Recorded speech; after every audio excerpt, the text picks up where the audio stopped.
Ladies and gentlemen, hello and welcome to my Ubisoft press conference recap and reactions for E3 2018. Ubisoft had a pretty solid press conference. I would say some high highs, some low lows like they always have. But in general, there was some good information relayed in this press conference. Lots of stuff to talk about. I mean, a ridiculous amount of releases and franchises that we either got updates on or we got some solid release dates and information on. So let's get right into it because their press conference lasted over 90 minutes, and I'm going to try to summarize this as well as I can here in my video, all right? So here we go. They open up with two people. I don't know who the hell they are. More than likely, they're YouTubers or presenters or something. I have no idea. And they're trying to open up the press conference, and their mics don't work. So a girl's talking. She's like, just like this. You're like, what the hell is she saying, right? So then finally she cuts in when she's already done. So then they open, it was so funny. They open the press conference and everyone's like, let the cringe commence, because we know Ubisoft always has cringe in their press conference, right? And boy, were we right, because the press conference opens with a dancing, what the hell was it? Was it a panda bear? What the hell was it that was dancing? I can't even remember. I wrote it down. Someone in a dancing, like, outfit, a full, like, mascot outfit, dancing outside. Then there's another dancer, more dancers. You got a band, a marching band playing here along with them, and they're dancing outside. They're doing the dance. They're playing music. They're dancing. They dance onto the inside, and they're dancing left and right, and they're doing flips and dancing, and they're kicking up like this, and they're dancing and doing all kinds of crazy shit. So they dance inside the actual arena, all right, that E3 is taking care of. They're dancing in the hallways. They're jumping up the stairs. They're doing, double fucking barrel rolls and all kinds of crazy dance. We got to dance. A girl comes out. She's got, like, French makeup on. Oh, we got to dance like this, baby, dance. And they're still playing the music. They open the doors to the arena where everyone's waiting. Like, what the hell's going on? They start marching down the aisles. They're dancing down the aisles. Ba-ba-ba. Oh, yeah, come on, baby. We got to dance, baby. We got to dance. It's my Ubisoft dance. Come on, we got to dance everywhere. We got to dance. And they dance up to the stage, and then they start playing Elton John's I'm Still Standing, but it's the band, the marching band's playing it, so yep,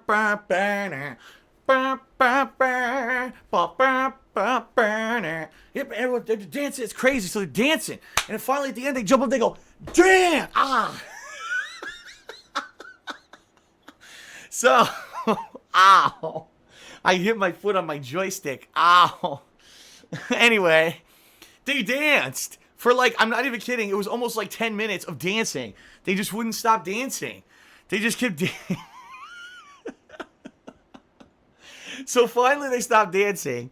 It's Just Dance. No fucking shit. I can't believe they're releasing another version of Just Dance in 2019. Like, I never would have expected there would be an annual version of their dance game and that they actually needed a dance number.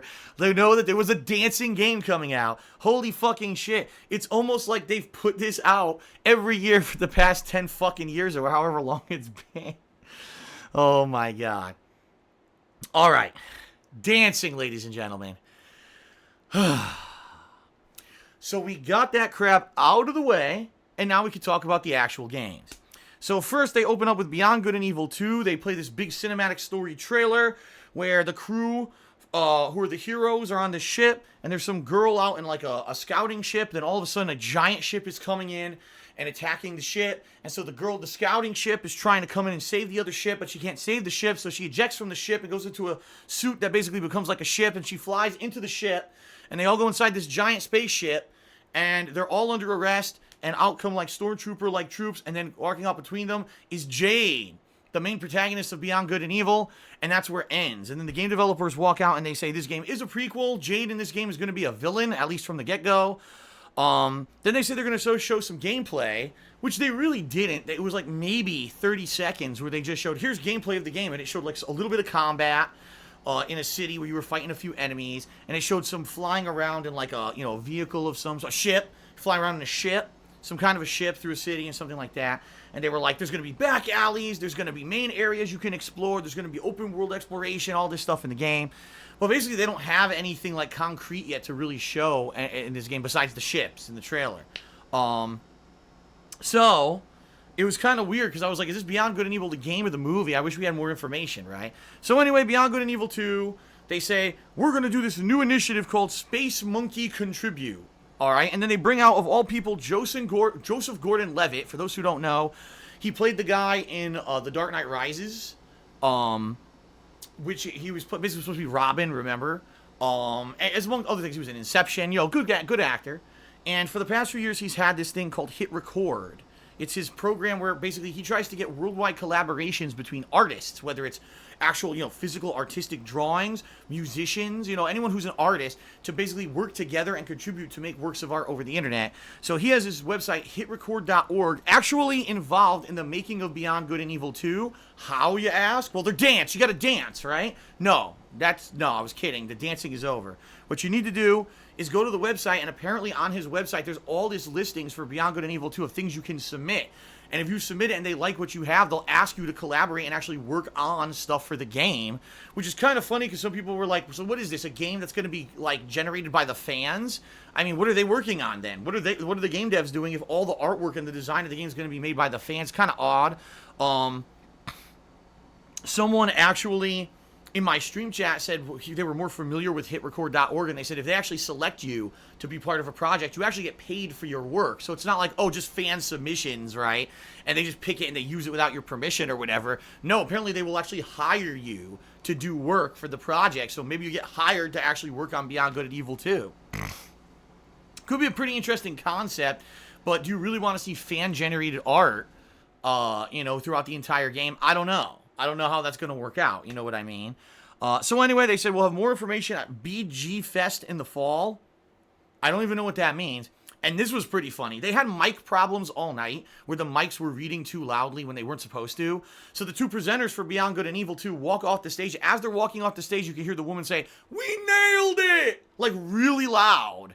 And it's like, huh? Oh, that was the woman. She was celebrating because they did a good job, but she didn't know her mic was still on. And all night, as the presenters were walking in and out, you could hear them saying stuff that they didn't realize they were mic'd, which was pretty funny. We nailed it! So anyway, go to hitrecord.org to submit your information and submit your suggestions and or artwork and or music for Beyond Good and Evil 2. Among the 10 million dick pics that will be submitted today, perhaps there'll actually be 5 legit people who actually submit something interesting. There you go. All right, shout out to X Vigilant who subscribed to the channel. Thank you, X Vigilant. Shout out to the Treemon who subscribed to the channel. Thank you very much.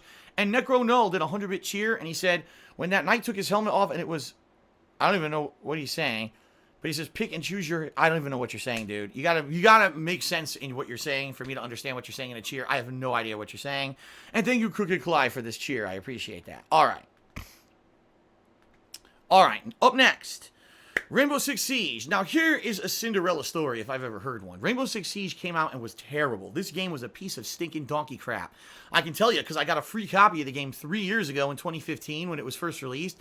The game performed so poorly on Xbox One, it constantly crashed, barely loaded, had tons of issues. And eventually I just stopped playing it. Tried playing it like 2-3 times, and it was such a bad game, I said, I'm never touching this again. Well, apparently, the game developers really dedicated to their game, didn't want to see it die. They continuously tried to fix and upgrade the game and make it better. And now it's one of like a big popular game. Apparently, from what people say, people play the heck out of it competitively. It has e-leagues and everything based around it, okay?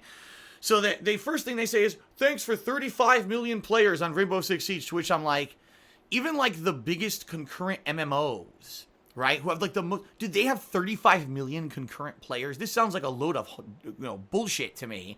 And of course it is. When they say stuff like that, when you hear these inflated numbers at E3, what they mean is maybe 35 million accounts have booted the game.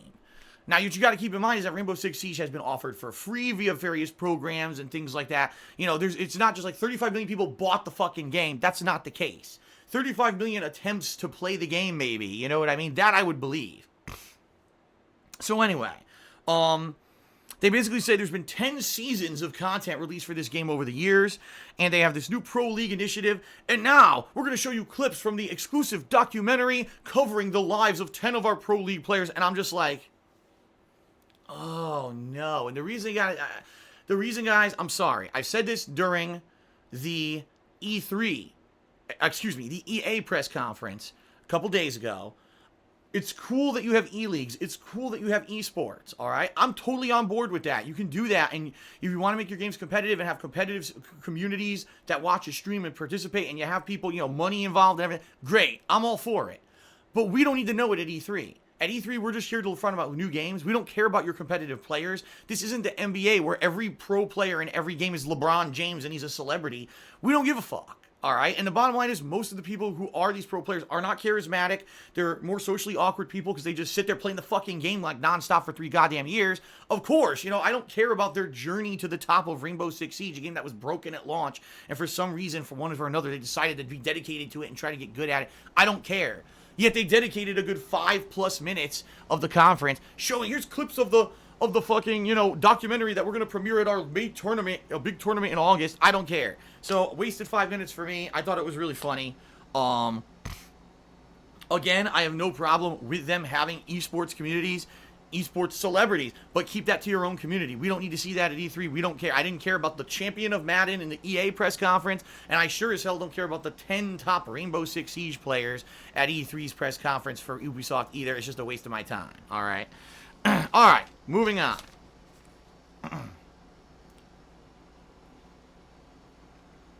By the way, shout out to Judge Drew who did a 100-bit cheer. He said shout out to Popsicolo, Emperor Swaggins, all the mods for helping with the stream and making it fun for all of the viewers. Johnny Source Rex cheers. Said shout out to the best Rainbow Six Siege player, Wings of Redemption. And Necro Noel did a 100-bit cheer. He says Ubisoft forcing feminism down people's throats is...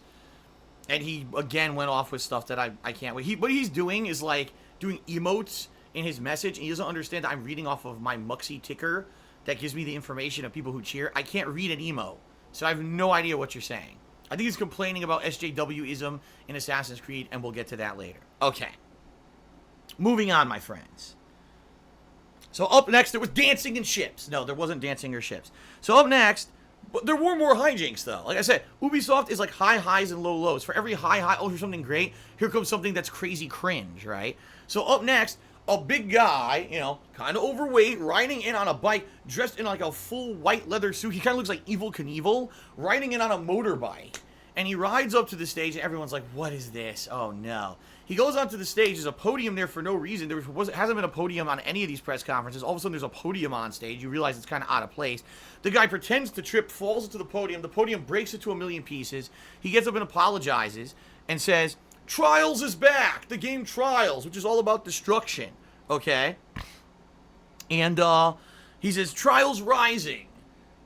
I think the whole thing was supposed to be comic relief. Slightly overweight guy comes out in a big pleather suit. You wouldn't see a stunt driver come out like that. You know what I mean? He doesn't look like your typical stunt driver. He falls, he breaks the stupid podium or whatever. It's their attempt at comic relief, and it's like, it's kind of cringeworthy, man. But anyway, Trials Rising, the new Trials game is coming out. And apparently this game, they show some footage of it. It looks just like every Trials game ever. And he says that the Trials Elite, meaning people who were good at previous Trials games, actually helped in the last 2 years to design the game. They designed the tutorials, they designed the stages, they designed everything. They basically worked like crazy to make this game work. Go to trialsgame.com right now to check out the beta. The full game will be released in February 2019. Okay? And then they do a little kind of gameplay trailer where it's hilarious because they have like crazy screams. Now, I played Trials before and I don't remember that many amount of crazy screams, but like it was basically people getting destroyed. They're on the bike. Oh, God, a car flattens them. They go, ah! Flies off the bike, explodes, got this double, triple flaming flips.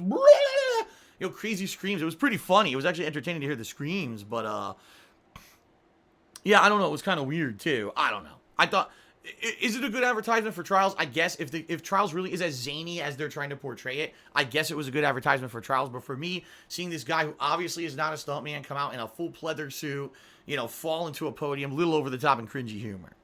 All right, The Division 2. We could skip this whole segment and go right to the next because no one cares about The Division 2. So the next one was Rabbids. Okay, I'm kidding. We're not going to skip The Division 2. But just full disclosure, guys, I'm a kind of person, I don't care about The Division. I am of the opinion that games like The Division are just co-op shooters that add absolutely nothing to the gaming genre whatsoever. They don't add any innovation. They don't add any originality. All The Division was a co-op shooter to make money, right? If The Division did not exist, nothing was lost. You could have played another co-op generic shooter game with your friends and had just as much fun. But some people loved it. Some people like The Division 1, and it sold a lot, so here comes The Division 2, okay? So, full disclosure, I don't like it. That doesn't mean you're not going to like it, and I am going to cover it fairly for you here in this press conference recap.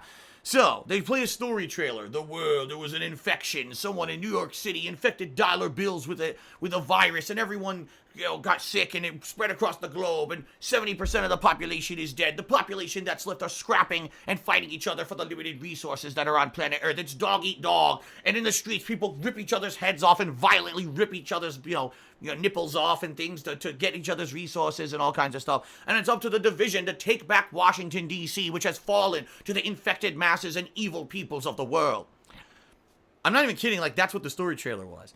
So then finally the story trailer ends, and you want to know, well, what is really new about Division 2?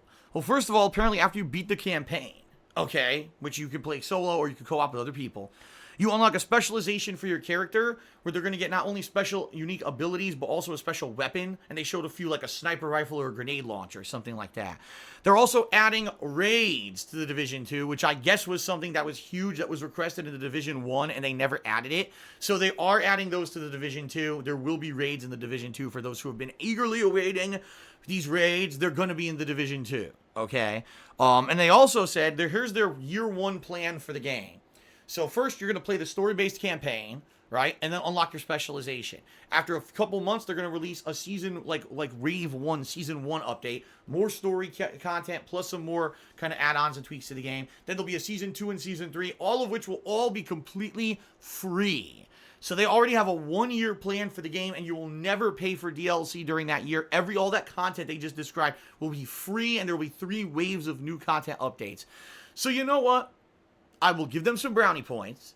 I will give them a thumbs up, because a lot of these games, Destiny, release bare bones. You've beat the campaign within 1, 2, 3 sittings. You're done with most of the content of the game. Maybe there'll be a high-level challenge or raid or whatever within the first week or two, and you just sit there with your thumb up your butt for the rest of the year until they sell you a DLC at a previous or a future date, which is actually exactly what just happened with Destiny 2. Now they've re-announced, we rebalanced the game, it's all different, pay for our DLC, which made the game better, okay? Apparently, Division 2 is not going to do that. They have a year-long plan for upgrades, story tweaks, story additions, everything. And it's all a year's content for free versus having to pay DLC waves, okay? That's cool. However, they certainly did not admit whether or not there would be no DLC. And I almost get the feeling there will be DLCs after that year-long plan that you're going to have to pay for if you want to get longevity out of the game. I could not see Ubisoft not finding a way to have a constant revenue stream out of a game like The Division 2. I'm pretty sure they did it with The Division 1. So, The Division 2, is it absolutely horrible? No. Did they actually listen to feedback from people who played the first game to improve the game? Yes. But from everything I've seen, it looks very generic. It looks like it's going to be exactly the same as every other one of these co-op shooters. Run together, flank together, shoot the weak points together. 100 numbers fly out of the fucking enemies. They're all bullet sponges until they die. Loot and shoot, and then do rinse, wash, repeat. It's the same game over and over and over. If you're like that, go for it. Check out The Division 2. It looks good. It looks like it might be one of the better echelons of that style of co-op shooter. But for the rest of us looking for innovation and anything original in a game, you're probably not going to get it from Division 2 from what I've seen. It looks like the same old shit. Okay.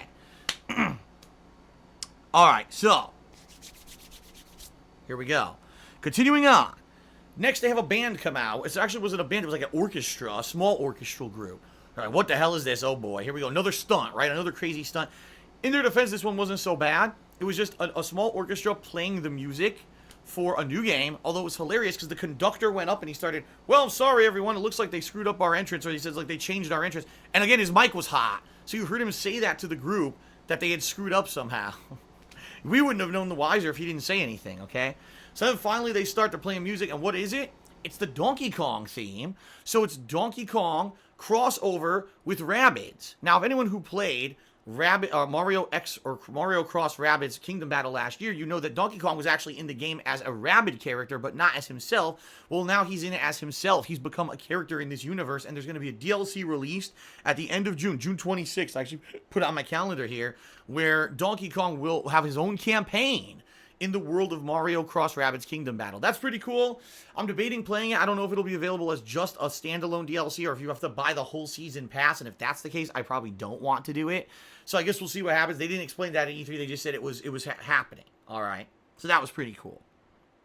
Now, up next, Skull and Bones. Yes, another pirate game, and after we've all been so deflated by how, just empty and underwhelming Sea of Thieves was back in March, I think we're all very, very defensive, apprehensive, and skeptical about another pirate game this soon. So they show Skull and Bones. The developer comes out. He's wearing a big scarf indoors, and immediately everyone's making, associations to how I used to criticize Troy Baker for doing the same thing. You don't need to wear a scarf indoors, by the way. Anyway, he says, time to steal some fucking coins. Okay, so they start playing gameplay of this game. All right, and at first it seems interesting, but then all of a sudden, immediately I start drawing crazy similarities to Sea of Thieves. It's a shared world where you'll interact with other pirates sailing along on their ships. You can either fight with these pirate ships or you can ally with them for missions, okay? You can customize your ships, and they start showing the vendors to buy the what did they call them? The big carvings on the front of the ship, and then the masts and everything, and I'm like, you could do that in Sea of Thieves too, so it almost kind of looks the same, right? Then they start going into some stuff that's very different from Sea of Thieves. All right, so this is good. Innovation. You can disguise your ship. If you're going through an area that's heavy with enemy patrols or a fort where there's like defensive boats, you could disguise yourself as a merchant, okay, to try to sneak by. And then you could quickly switch and try to attack on the fly for a sneak attack. They even show that you could sneak attack people around islands. You see a boat going around an island, try to hook around the other side, come up around them, and boom, hit them from the back where they don't, least expect it. Yes, you can board ships, but it's not clear if there will be any hand-to-hand combat in this game. They showed none of it whatsoever in the gameplay footage of Skull and Bones here at the E3 conference, so I don't know if there is hand-to-hand combat or not, but it seems like when you boarded, it was like a cutscene and it was over, okay? In addition, you can do co-op missions and or on the fly you can recruit people to help you. For example, they had a big like level 20 Spanish man-of-war galleon was coming straight towards a pirate ship. So the pirates looked out and found 3 more pirate ships out in the water and sent invites. And I guess on the fly you'll get invites, right, to the game. Do you want to join or not? So they joined up, and now it was 4 versus 1. 4 little pirate ships versus a giant galleon. And they were all circling around this galleon finding ways to fire.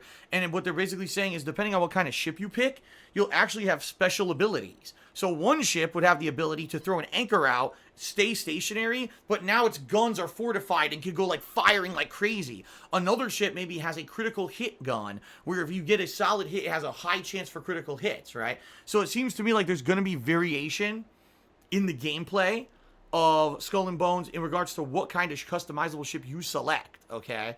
So I don't know how that's going to work.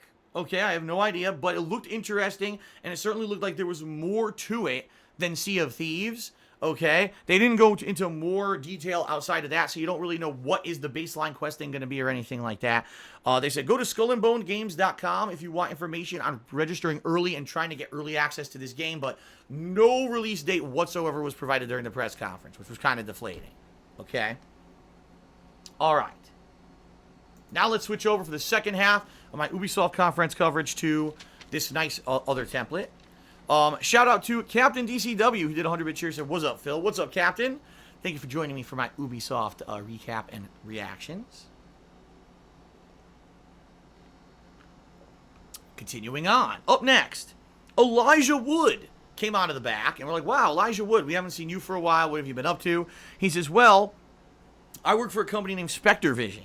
And I don't know if this was true or not. I don't know if he actually works for a company named Spectre Vision or that's part of the plot of the game, okay?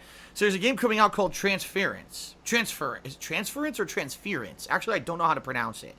And what this is supposed to be is a unique hybrid between film and interactive video gaming. Immediately I got a vibe, oh god, it's the Sega CD all over again. Because when the Sega CD came out, it was the first time ever they used the CDs as a medium for video games, and everything had full motion video clips.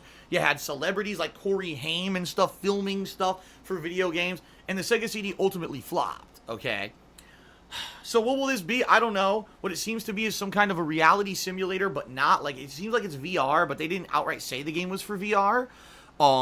The plot line is that there's a father who puts his son into this, like, rig that lets this kid see a simulated world, and he says weird stuff about how I'm going to make your mom come back to us and weird shit like that.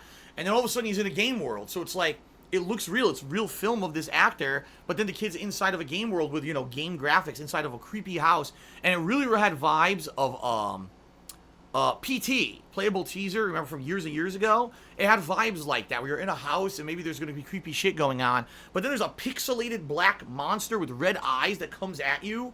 It seems interesting, like it's going to be survival horror for sure, I think, or like a jump scare simulator, I don't know. But it seems like unique that you could actually have cutscenes where you'll have real actors interacting with you, and then all of a sudden you're back in the game, right? So I don't know how it's going to work at all, but it seems interesting to me. If it's 100% required VR, obviously it's something I probably will not be covering, but if it's not 100% VR, then maybe I will. But it seems like an interesting premise. They said it's coming out fall of 2018, okay?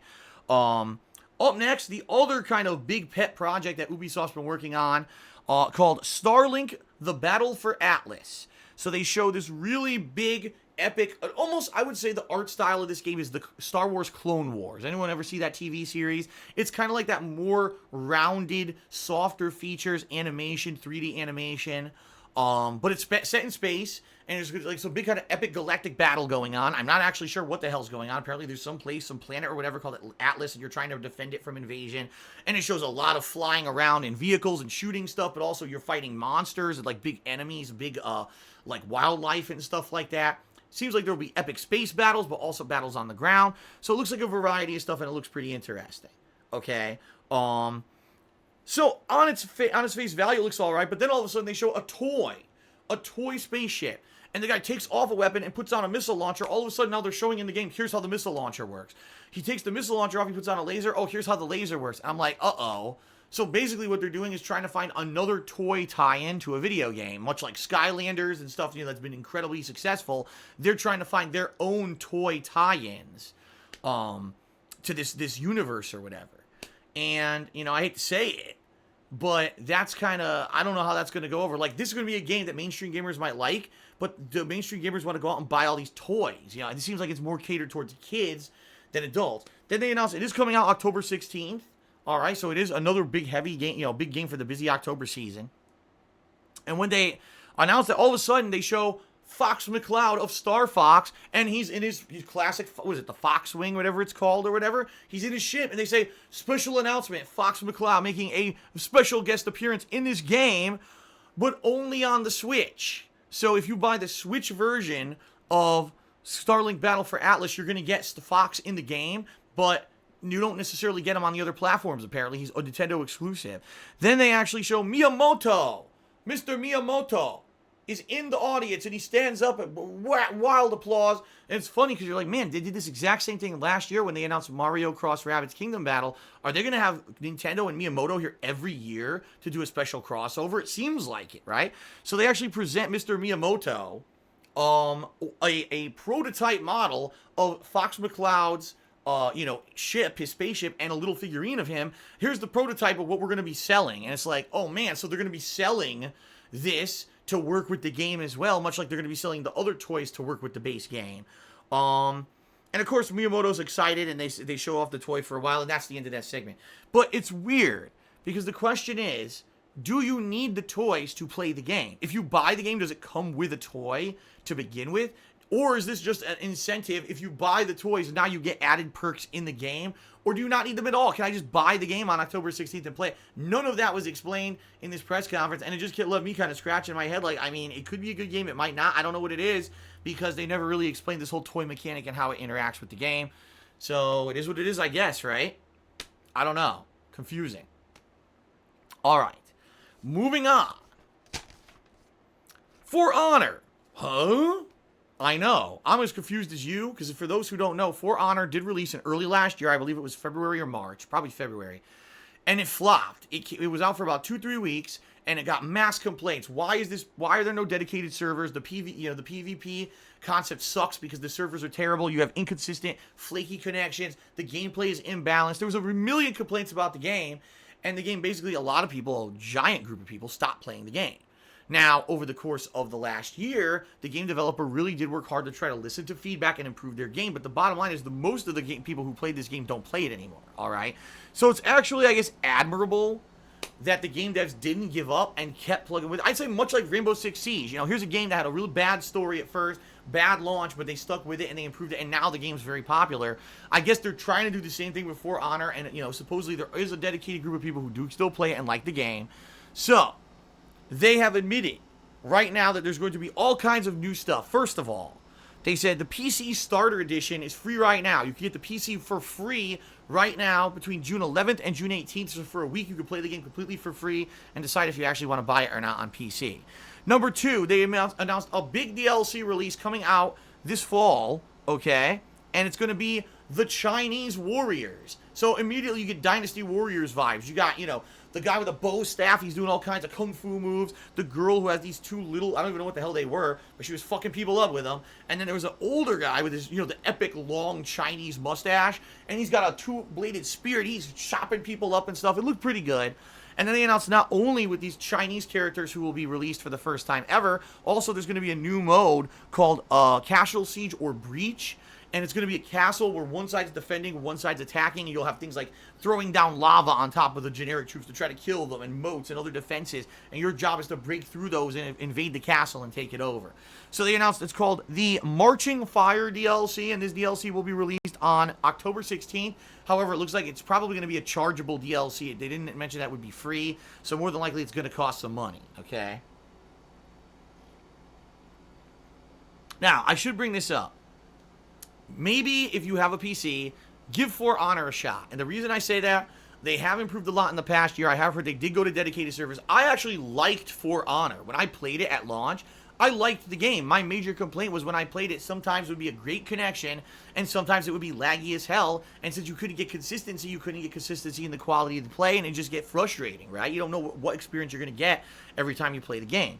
Now, apparently, the game is on dedicated servers, right? And if you can play it for free, check it out this week. Give it a look. I liked the combat of For Honor when I played it on PS4 last year. The only problem I had with it was the server performance. So maybe now the game's much better. I would think after a year of updates, they probably have improved the game significantly. Okay. Emperor Swaggins just cheered. He said, since FromSoft announced Sekiro at the Microsoft press conference, that means we will not see Bloodborne 2 tonight on Sony's. I have no idea. I don't work for Sony. All right, up next, The Crew 2. Shh. I'm sorry. I mean, I know a lot of people like driving and racing, and a lot of people love the whole aspect of now you can do boats and cars and planes. I just recently gave The Crew 2 a chance. The Crew 2 had a closed beta that I got into, and so I actually participated in this beta. I thought the game was incredibly boring. Like, playing this beta, just to give you some perspective, when you're flying in the plane, you're by yourself. All you can do are stunts. That's it. You're never racing or anything like that. When you're in the boat, you're racing, but it's so basic because what can you do in a boat? Just drive, right? You're done. You can't do stunts. You can't even do, like, sharp turns or nothing. And what I found is the AI cheated. Like, I would be driving straight towards the goal. All of a sudden, the AI gets a speed boost. Like, you can't even do a speed boost in a boat. So how the fuck is the AI beating me? It just didn't make any sense. The off-roading in the game, at least from the beta that I played, you're off-roading by yourself. It's just a time trial. You're never racing against anyone in these off-roading stages, so they're boring. And the street races are typical street races. I found the controls, especially after playing recent games like Burnout Paradise, and last year I played Need for Speed Payback. The controls of the Crew 2's street racing are very, like, rigid and just don't have the fun arcadey feel of other games that I've played recently. I didn't like the street races. So it was like, the planes are boring, the boats cheat, the off-roading's boring, the street races don't control very well. After all that, I didn't care about the game. But I guess they showed off the Crew 2, they explained, blah, blah, blah. I don't know, like, the game comes out at the end of this month on June 29th. If you like racing, great, but to me, it just didn't seem like it was anything that was too interesting. That's my own personal opinion, okay? All right. Now the big one, the one that I think all of us were waiting for. Where's the information? Where's the beef, right? When you watch these conferences, where's the beef? Most of you have no idea what I'm talking about. That was an ad campaign from the 1980s. But anyway, the beef came at the end, a big hearty helping of delicious Assassin's Creed Odyssey content. A full 15 plus minutes were dedicated just to this game. So first it opens up, yes, it is in ancient Greece during the emerging time when you had things like the first modern governments, modern medicine, all these things were being developed. The main character, protagonist, has the Blade of Leonidas. I think they have both a sword and a spear, and apparently from what they showed, these blades are actually pieces of Eden, so you're actually quite overpowered. Your combat is based off of powering up this piece of Eden and getting new abilities. You know, being able to do a Spartan kick. This is Sparta! And kicking so hard the guy flies like 40 feet away from you. And being able to stab through shields and stuff like that. It just looked really good. It looked like a lot of cool things, all right? The main character, protagonist, has the Blade of Leonidas. I think they have both a sword and a spear, and apparently from what they showed, these blades are actually pieces of Eden, so you're actually quite overpowered. Your combat is based off of powering up this piece of Eden and getting new abilities. You know, being able to do a Spartan kick. This is Sparta! And kicking so hard the guy flies like 40 feet away from you. And being able to stab through shields and stuff like that. It just looked really good. It looked like a lot of cool things, all right? They did say there will be an RPG experience. And what they mean by that is, unlike previous Assassin's Creed games where the story just basically moves by itself, in this game there's dialogue trees. And in these dialogue trees, a la, say, The Witcher or Mass Effect or other games, you can make choices to not only change the dialogue, but apparently it can actually change certain aspects of the plot of the game as well. So think it's like a Telltale game, or Mass Effect style kind of dialogue trees mixed in with what you've had in Assassin's Creed up to now.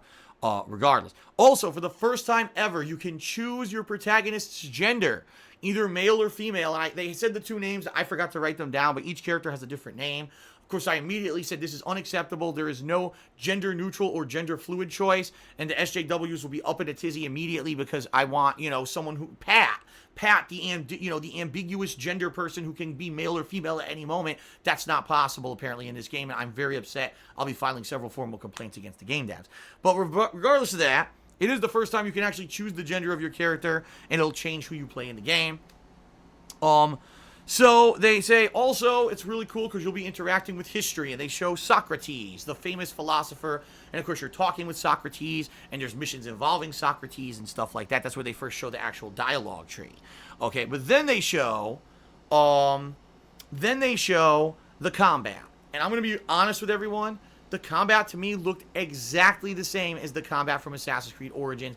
Maybe slightly more refined because they had a year to work on it or whatever. But the combat engine looks almost the same. You even got the same push these two buttons for your superpowered attack and stuff like that. Like, it's almost identical. So people who played AC Origins, you're going to feel at home. People who played AC Origins and were upset because it's nothing like traditional Assassin's Creed, you're going to be pissed off because this is nothing like that. They went ahead and it looks like moving forward, all modern Assassin's Creed games are going to go with this more different kind of modernized action-based combat rather than what it used to be with the timed button taps and stuff like that, okay?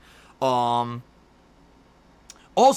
it was funny because it shows a demo fight. So the girl, whatever her name is fighting someone. She wins, she gets experience points, level up. She goes into her menus. I swear to you, the menus look exactly the same as Assassin's Creed Origins.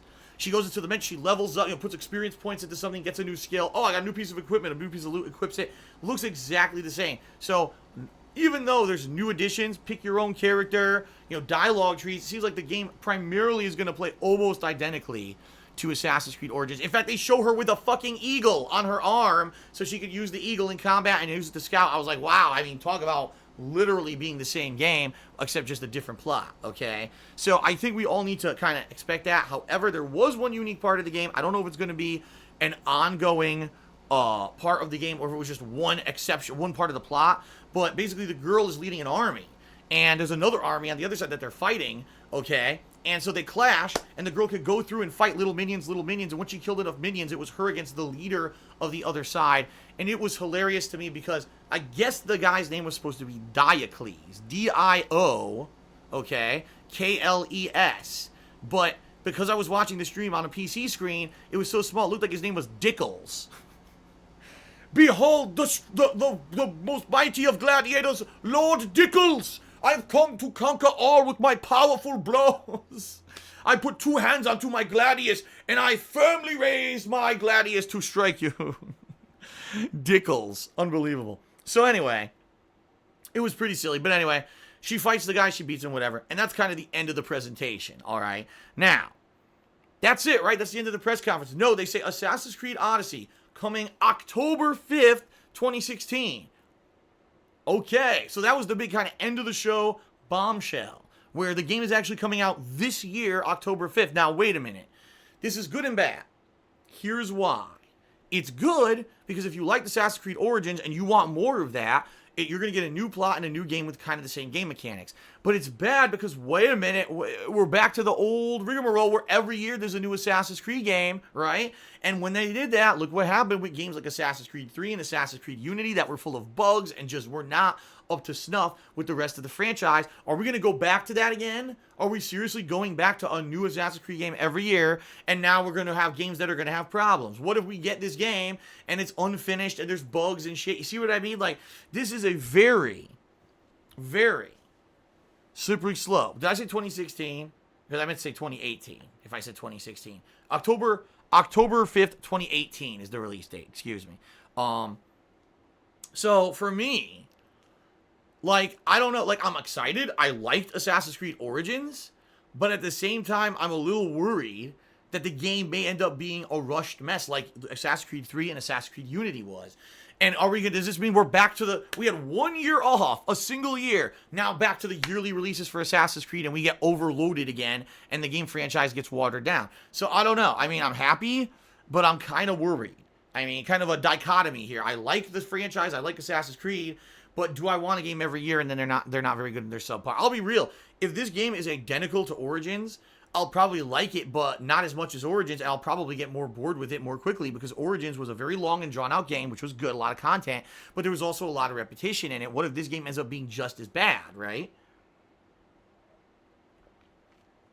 So, I don't know, man. I don't know what's going to happen. I'm a little worried. We'll see when the game releases on October 5th. Of course, I'll be playing it, but I'm nervous. I'm getting those vibes again, like, oh shit, is it happening again? Are we gonna get another Unity? So we'll see. We'll all see coming up in early October. Okay. So that was the press conference. That was Ubisoft. Again, over an hour and a half. So high highs and low lows. Let's see. Obviously, every stupid gimmick, low for me. The dancing, right? The guy coming in on a fucking motorcycle for absolutely no reason. Those silly gimmicks, in my opinion, are not needed. A game that has a toy hybrid built into the game, that's not needed. But there was actually a lot of good stuff. We got more information on Beyond Good and Evil 2, right? Oh, by the way, also stupid, like I said, esports. I hate the esports stuff, right? Skull and Bones, we got our first taste of what that's going to be, and it looks like it will be, more than what Sea of Thieves was, so that's good, right? Whatever this Transference game is looks interesting. The fact that they didn't give up on games like Rainbow Six Siege and For Honor, and of course Assassin's Creed was kind of the meat of the conference. I certainly wouldn't give these guys a great rating. I'd probably give it a C. There was some good stuff. There was some cringe stuff. I give Ubisoft a C rating, I guess. So not terrible. Certainly not as bad as EA did, but not as good as, say, what we saw with Bethesda or Microsoft, who just had new game after new game after new game. Kind of somewhere in the middle. I give it a C. All right. Final shout-outs. Emperor Swag and Cheery says, you're going to play the female in Assassin's Creed since it needs more strong female protagonists. # respect women. I don't know. Captain DCW cheered, and he says, don't you mean 2018, not 2016? Yes, I did. I misspoke. Apologies. And I got an anonymous dollar tip that says, it was hilarious that the guy who could not pronounce Star Fox, I fell on the floor. Well, the thing you got to realize, most of these game developers who work for Ubisoft are French or French-Canadian. So they have a very hard time pronouncing things in a way of like proper English. So instead of saying Star Fox, they say Star Fox. Yes, and now special appearance by Star Fox. The Star Fox will be flying the fox wing through the sky, shooting out of the sky with the foxing fox. And you just start cracking up. You're like, what the hell is this guy saying, right? But I give him a C. Not a bad conference. Oh, final shout out to Vinny Vitti subscribed to the channel. Thank you very much. So that's it. Thank you guys for watching my recap and reactions to the Ubisoft conference. I hope that you enjoyed it. Not done yet. And thank you very much. Whether you watch this live on stream or you watched it on demand on my DSPGaming channel on YouTube, 2 thumbs up for your support. Thanks very much, guys. And I will see you for the rest of E3 shortly. Peace out, everyone. Thanks for watching.